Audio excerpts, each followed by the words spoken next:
This is their courtyard.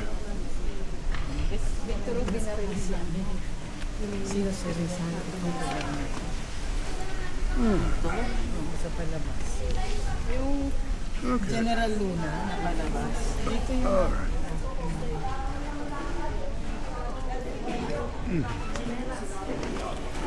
Alright. Alright.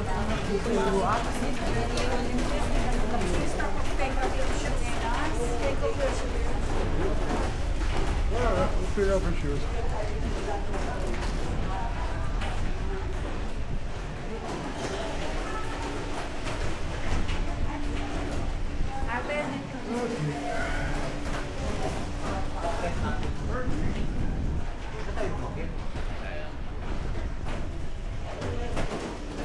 Where are we putting our shoes?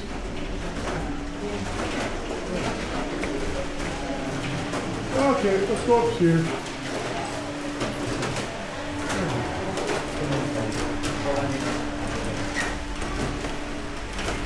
Oh, it's slippery.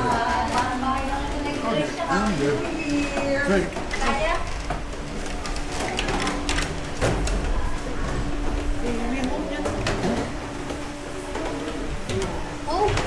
I'm making it.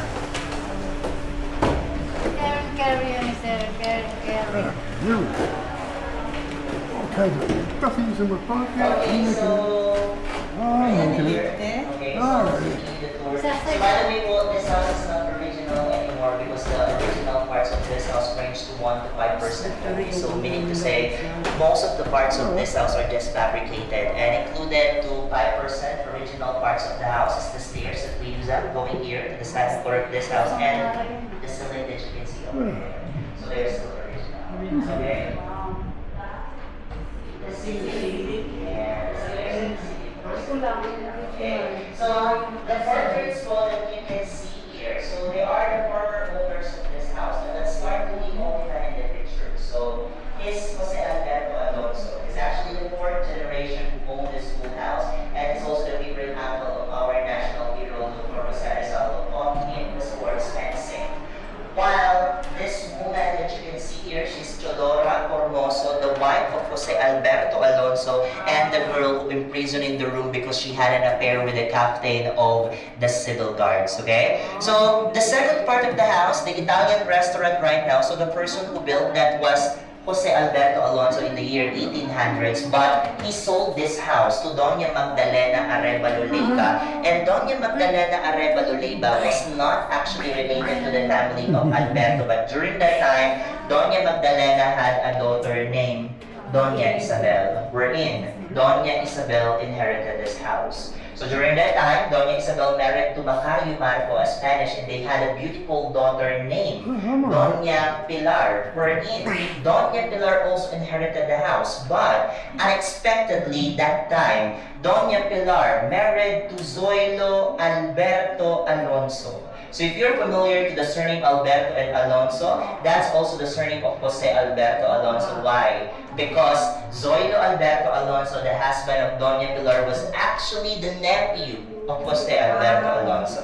That's why the ownership of this house just go back to the family of Alberto. That's why in Binyan Laguna, the people there call this house the Alberto's Mansion or the Alberto's house. Okay? And the amazing part of it, these two paintings that you can see here are still original from this house, but the two paintings here are just the replica or the reproduction. Okay? And right now po, I'm gonna show to you the room where Jose Alberto Alonso imprisoned his wife Chodora Formoso.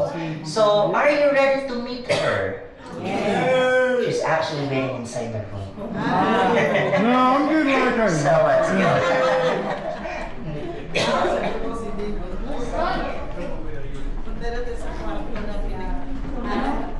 Saan sa kinulong?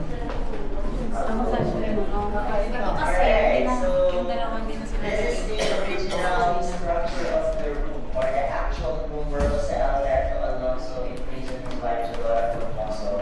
And that is the exact window where Chodora Formoso drove her letter. Okay? So as you can see po inside this house, there's a lot of furniture. And the furniture that you can see here are not original anymore. Actually, they're just antique collection of the family of Acuzar that they decided to put here to add additional designs for this house. And it is also included to 5% original parts of the house is the wall that you can see over there. Same with the doors of this room. So they're still original. Okay? So, by the way, before I give you a time to explore this house, I want to show to you first the special feature of this house, which is the narrow passageway that you can see behind you on that corner. So, before, that passageway is around the house, okay? So they call that bulada. So that is the passageway for the slaves that we called aliping sa gigilid. That's why we call them aliping sa gigilid from the Tagalog word gilid, which means corner or side. So meaning to say, they're only using that narrow passageway to serve their masters before.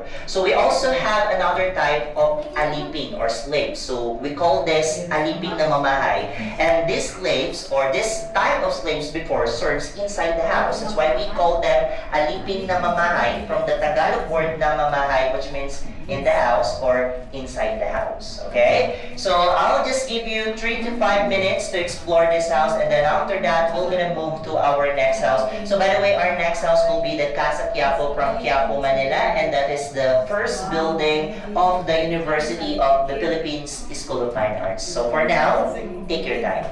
Okay. 5 minutes lang daw. Alright.